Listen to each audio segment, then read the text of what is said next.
முகம் பார்க்க நானும் முடியாமல் நீயும் திரை போட்டு உன்னை மறைத்தாலே பாவம். ஒரு முறையேனும் திருமுகம் காணும் வரம் தர வேண்டும்.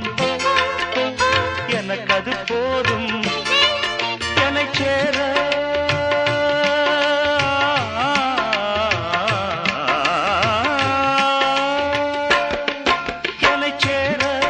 எதிர்பார்த்து முன்னம் 7 ஜென்மம் ஏங்கினேன். வாவெண்ணிலா உன்னைத்தானே வானம்